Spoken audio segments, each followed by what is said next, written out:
down the university, actually. For 25 years, walking through these streets, I have felt through my feet the geological shape of the place. St. Ives has absolutely enraptured me. Okay, here's the poem. And it begins with a word which sounds a bit Cornish, and it's the name of her garden. Trewin. She'd passed it for years without knowing what lay behind those 20-foot granite block walls, believing that sculpture grows in the open light. Just as language can germinate in contexts in which there is no language. Nothing more natural than to plant her sculptures under the sky there, among the roses and deep subtropical green. So now you might pass the same walls and not know Makutu is in there, Apollo and Cantate Domino, Corim, Corre, Torso 2, river form, sea form, forms within forms, figures for landscapes, conversations with magic stones, some smooth as boulders licked by the sea's innumerable tongues, others rough as if weathered like inland menhir and dolmen. And not to know the roses had to go, for they obstructed the sculptures being wheeled around to be placed with an exactitude bordering on mathematics by those judgmental eyes. And not know that this garden at the back of her studio is bigger than it is, overlooked as it is by the parish church and signposted, caught in a street map mesh. Tregenna Hill, St. Iyer Street, Fish Street, Street Angarrow, the Daiji. A naming that, far from shutting outsiders out, seduces with a poetry of its own, signalling the very soul of the town as unmistakably as the tilts and edges of its many roofs, the truth of the lie of its land, the cries of its gulls, the smell of its landed fish, any of the bait that lured the artists here. A soul palpable, yet elusive as an erotic ideal, touched only to be pushed away by the hand of language.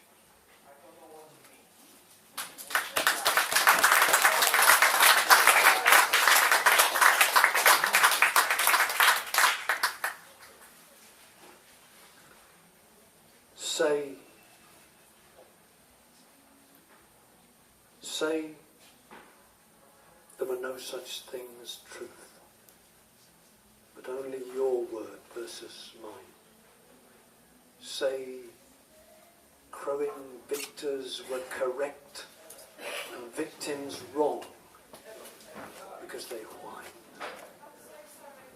Say there were no such thing as truth, just rebels and the party line. You'd lick your story into shape till I believed it with my eyes. Your telling it would make it so. You'd gag the baby when it cries. You'd lick your story into shape. And there'd be no such thing as lies.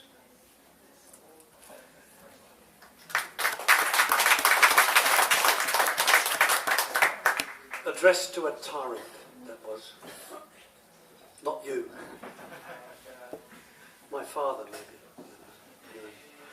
This, but a sort of by way of an introduction to this poem, which is about history. And so as not to put anybody off the scent, I've entitled it History Is. And it's in the Forgeries book, by the way. if anybody wants to read it on the page. History is a trowel and tape measure job. A stratigraphic straitjacket. History is a wind sighing in the oaks, elms and alders like a premonition. History is a smell of books with brittle spines, pages that crumble to dust if you open them, and leather bindings that harbour a microscopic fungus that gives off hallucinogenic spores. History is dead cities, hemmed in by hills from whose rounded summits belvederes jut like lone teeth. History is an eye test. You go back for the specs and put them on, and God, the sky is a real Altdorfer. Cloud piled white, dove grey, rose, shafts of light hinting at a buried sun, the whole paranormal, paranoiac panorama so loaded with detail that in 10 seconds you live through a lifetime of burning nostalgia for the future. Its familiar, myopic blur. History is a swarm of sunlit mosquitoes, weaving wobbly narrative patterns over the surface of the dark brown unknowable. History is a fascist state ruled by an amnesiac. History is cliché, like a needle stuck in a groove. Flood prevention, airport lounge, Muzak, Prozac, Holy Communion. We comfort ourselves with the same old thoughts like soft toys, but history is the wicked uncle nobody mentions. History is forgotten families, malnourished and friendless, languishing in debtors' prisons. History is teaching a child to see sense by beating him senseless. History is sending in your bombers and troops to teach the enemy a high moral lesson he will never forget, but better be sure he doesn't recover his clout. Your lesson translates as the calculated vengeance of control in any other language. History is the everlasting scream of living infidel flesh being roasted in the name of sweet, reasonable Jesus. History is a needle stuck in a... We feel so ashamed of our ignorance, yet there are men with brains the size of the British Museum who don't even notice a neighbour's misery. History is... But what is the point of going on? I'd give all this up for a 3-minute chat with a friendly woman like you who smells of strawberries. History is a game of ultimatum after ultimatum, each one more ultimate than the last. History is decline and fall until there's nothing left to decline or fall. Or until the referee blows the ultimate whistle. Meanwhile, history is a... Krishnamurti says, there is no meanwhile, there is only now. But meanwhile, history is a needle stuck in a... Meanwhile, history is a needle stuck in a... Meanwhile, history is a needle stuck in a... Meanwhile, history is a needle stuck in a...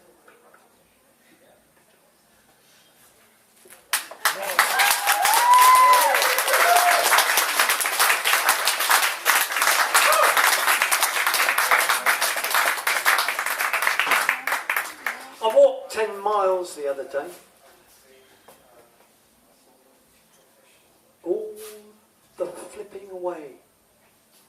Oxford along the lanes with a birthday present for my white-haired mum. The sky was blue as hell.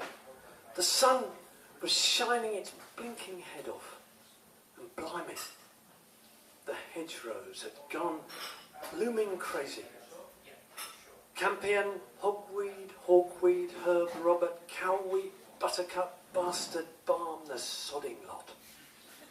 I'll tell you, if I was a poet, I'd have written a bloody poem about it.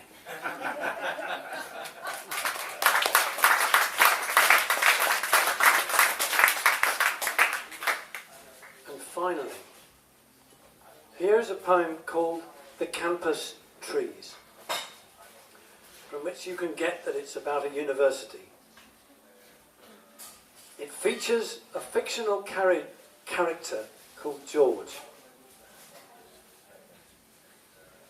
And by one of those strange coincidences that sometimes happen with fictional characters, it appears from the poem that George has or had a job at this university which just happens to be identical to the job I did, or at least in the same building. There are other recognisable similarities between the university in the poem and the real university that I worked at. But these similarities are purely fictitious. Okay. Just covering myself. Okay, the campus trees.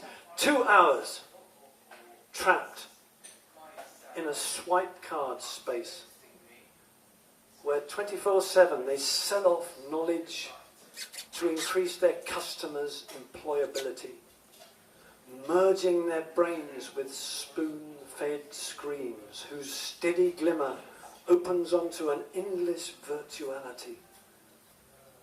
A 21st century space where books have lately begun to fade into an old hat past, and the latest taste is multimedia sweet. And enthusiasm is compulsory, like an avenue of vending machines, or 20 little dark blue welcoming helium balloons, each with its fixture of crescent moon grin. 2 hours, till 11 o'clock, time for George to slip away unnoticed. Come on, while it's still allowed.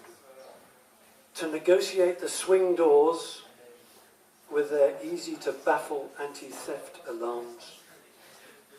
To glide across the campus grass to where the trees take over. Leaf shedders and evergreens. Holy sentinels. Shade providers. Squirrel playgrounds.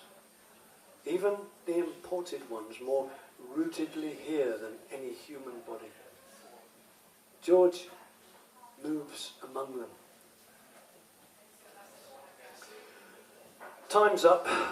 Soon he's back at his desk, his brain re-merged with his keyboard screen. But you can tell he's been with trees. Just look there, through the gap in his official surface, at that fissured, fungus-sprouting trunk.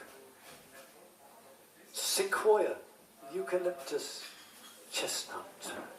Admire the corridors they build, crossed by magpie, blackbird, wood pigeon.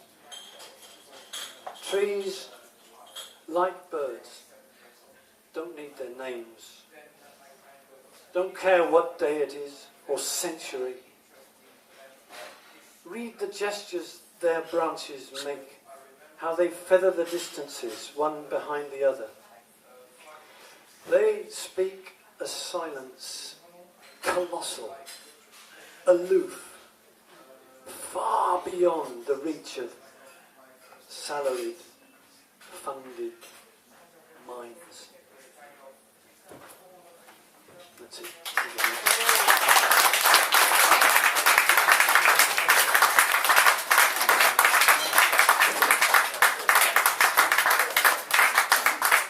That was wonderful. Thank you, James. It was spellbinding, as always. Yeah, there was an actual, when you were reading your first poem, everyone was just mesmerised in the bar as well, and it was, oh, you're brilliant. So can we hear it again, please, for James Turner? What a fantastic headline.